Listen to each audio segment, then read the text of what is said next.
अजीजा ने मन पाकिस्तान के अंदर तो इक्तदार की जंग चली रही है। आज के दिन का अगर आपने पहला वीलॉग नहीं देखा तो देख लीजिए। जरदारी बमुकाबला आसिम मुनीर जो जंग जारी है उसमें ईरान का भी किरदार है। बीजिंग अंदर खाते डोरे उसके हाथ के अंदर हैं, वहां पे फैसले हो रहे हैं। वो क्या कहानी है वो मैंने बयान कर दी है, लेकिन फौज के अंदर भी एक पावर टसल चल रही है। और पावर टसल इस वक्त जो है उसको गाजर के तौर के ऊपर भी आसिम मुनीर इस्तेमाल कर रहा है। और डंडा तो खैर यहाँ पे मौजूद नहीं है, लेकिन अगले डीजीआईएसआई बनने के लिए दौड़ जो है वो बड़ी तेजी से जारी है। और उसमें आसिम मुनीर किसको फेवर कर रहा है मैं आपको ये भी बताऊंगा। और वैसे ये फेवरेट नॉन फेवरेट जो है ना वो होते हुए पता नहीं चलता। दस्ती जो है वो तख्त का तख्ता होता होते पता नहीं चलता। लेकिन पिछले दिनों जनरल हसन खटक को लेके आपको पता ही है कि बहुत ज्यादा शोरगुल मचाया गया कि उसको गिरफ्तार कर लिया गया है, जो कि मैंने आपको बताया कि फेक न्यूज है। सऊदी अरब के अंदर जाके कहा गया कि जनरल हसन खटक ने बात की है। यही शिया सुन्नी वाला जो मामला है, अगर कोई बात हुई भी है तो आसिम मुनीर की मर्जी के बगैर जनरल हसन खटक ये कभी बात नहीं करेगा। जनरल हसन खटक क्यों ये बात नहीं करेगा वो तो मैं आपको बताता हूं। लेकिन हसन खटक असल में तो डायरेक्टरेट जनरल आईएसआई ही था, जहां से प्रमोट होकर क्वार्टर मास्टर जनरल आया है। और मौजूदा अगर लेफ्टिनेंट जनरल ही लगते हैं डीजीआईएसआई, और जो मौजूदा डीजीआईएसआई है वो एक्सटेंशन के ऊपर है जनरल आसिम मलिक, जिसको 4 स्टार की प्रमोशन इस वक्त हो सकता है लगा के, या तो वाइस चीफ का ओहदा 27वीं तरमीम के बाद, या दूसरा ओहदा इस वक्त स्ट्रेटेजिक फोर्सेस कमांडर का खाली है।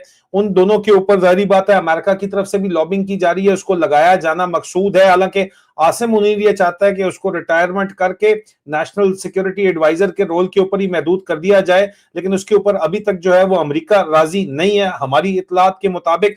तो जनरल हसन खटक के लिए लॉबिंग जो है वो की जा रही थी कि वो डीजीआईएसआई फौरी तौर के ऊपर अगर लगना है तो लगा दिया जाए, क्योंकि दूसरे जो 2 बड़े कैंडिडेट इस मुकाबले के अंदर शामिल हैं, जिनको आसिम मुनीर ने अपनी गाजर दिखाई हुई है, और वो मेन जो कैंडिडेट्स हैं उसमें नंबर 1 के ऊपर, टॉप के ऊपर मेजर जनरल फैसल नसीर उर्फ डर्टी हैरी मेन कैंडिडेट हैं जो आपको नजर आ रहे हैं। और दूसरे कैंडिडेट जो इस वक्त डायरेक्टर जनरल सी डीजीसी हैं इंटरनल विंग के आईएसआई के, और दूसरे कैंडिडेट हैं मेजर जनरल वाजिद अजीज डायरेक्टर जनरल मिलिट्री इंटेलिजेंस। इनकी टसल बड़ी सख्त किस्म की, इनके भाइयों के कारोबार के किस्से बाहर आए, और जनरल हसन खटक का जो किस्सा बाहर आया, ये दोनों किस्सों का एक बड़ा गहरा ताल्लुक जो है बताया जाता है वो मेजर जनरल फैसल नसीर और डर्टी हैरी से ये ताल्लुक बताया जाता है कि इन्हीं के पास ये तमाम मालूमात थी, और इन्होंने ही ये मालूमात रिलीज की। पहले मेजर जनरल वाजिद अजीज के भाई फयाज अजीज की बिजनेस डीलिंग्स के बारे में, उसको जो है उठा के भी लेके गए, इंक्वायरी भी करवाई, और आसिम मुनीर को इसके खिलाफ बहुत सी पट्टियां भी पढ़ाई गई। लेकिन आसिम मुनीर के बहुत से राज और इसके भाइयों के बहुत से राज मेजर जनरल वाजिद अजीज और इसके भाइयों के पास हैं, फयाज वगैरह के पास हैं। तो जाहिर बात है वो मामला तो वहीं पे रफा दफा हो गया।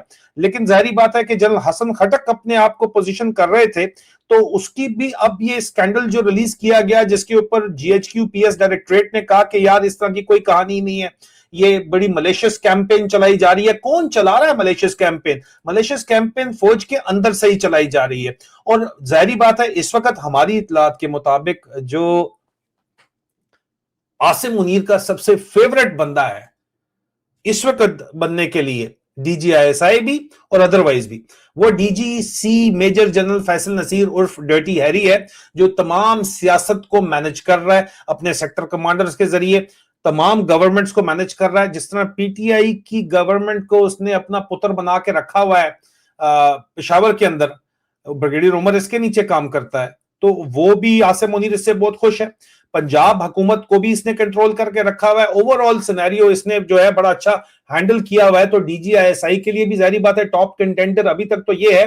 लेकिन ये मेजर जनरल है, ये भी मेजर जनरल है, और डीजीएमआई वाजिद अजीज भी मेजर जनरल है। और गालबन नवंबर में कहीं जाके इनका बोर्ड होना है, तो नवंबर तक तो काम खींचना बड़ा लंबा है, क्योंकि प्रेशर जो है वो आसिम मलिक चाह रहा है कि इस बंदे का पता नहीं, कोर कमांडर्स को भी इसने जुबानी कलामी एक्सटेंशंस के ऊपर रखा हुआ है, डीजीआईएसआई को भी जुबानी कलामी एक्सटेंशंस के ऊपर रखा हुआ है। तो किसी वक्त जो है हवा ज्यादा तेज चले तो ये खुद भी खड़काया जाए और ये भी खड़के जाए, तो जल्द से जल्द वो 4 स्टार का रैंक ले ले, क्योंकि 4 स्टार के जो शशके हैं जो वो तो अरबों के अंदर जो है उसको मजीद जो है ना $100 of millions का फायदा हो सकता है। अरबों का बहरहाल कई दर्जन मिलियन डॉलर उसको मिल सकते हैं बेनिफिट्स के अंदर।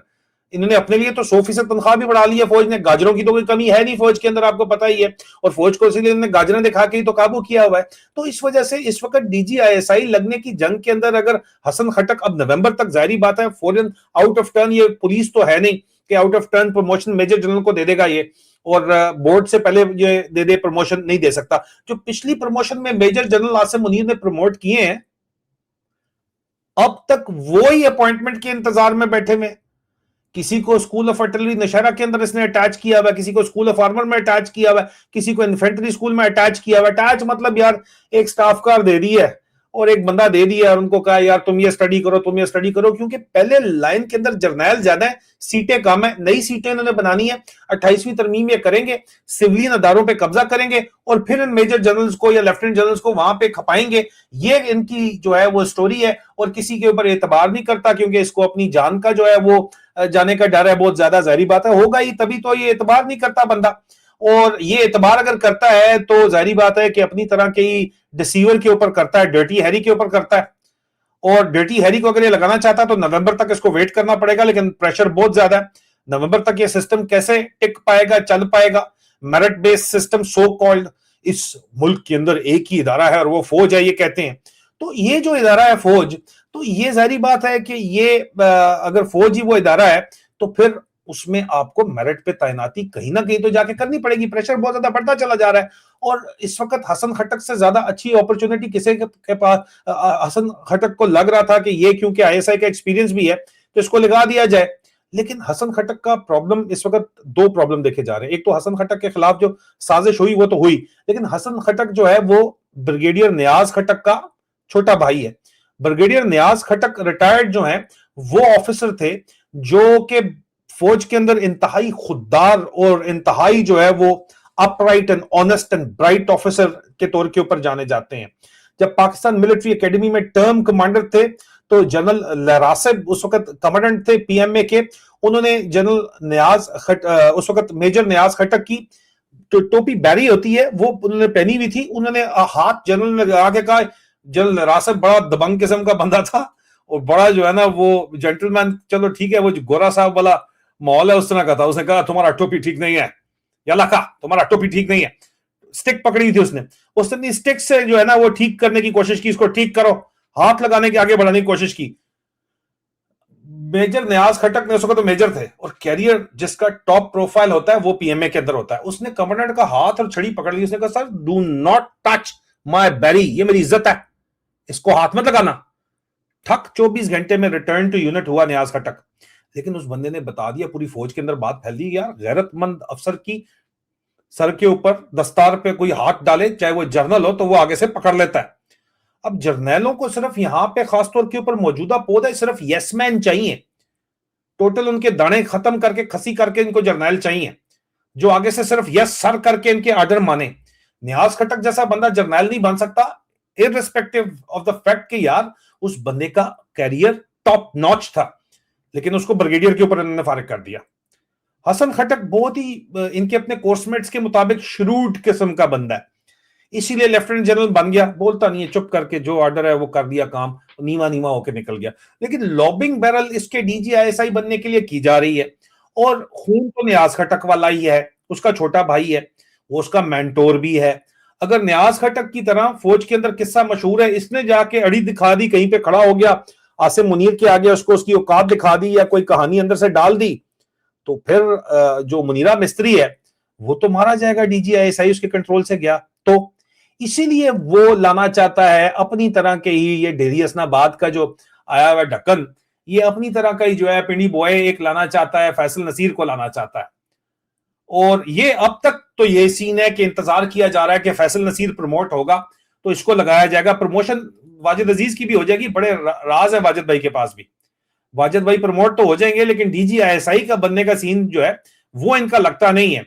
और पहली दफा हिस्ट्री में होगा कि कोर ऑफ मिलिट्री इंटेलिजेंस का अफसर जो है वो लेफ्टिनेंट जनरल बन के डीजीआईएसआई लगेगा। उसके बाद तोबा तोबा जो पूरा पाकिस्तान करेगा वो तो आप भूल जाएं, फिर जो सीन होगा। अल्लाह हमें इस अजाब से बचा ले तो बेहतर है। मैं तो गरीबों की वजह से कहता हूं, जितना भी यहाँ पे ईमान नजारी और हादी अली चट्टा के अरेस्ट और जेल में डालने से लेके अरशद शरीफ शहीद के कत्ल के अंदर, कीनिया के अंदर बराह रास्त इन्वॉल्व है।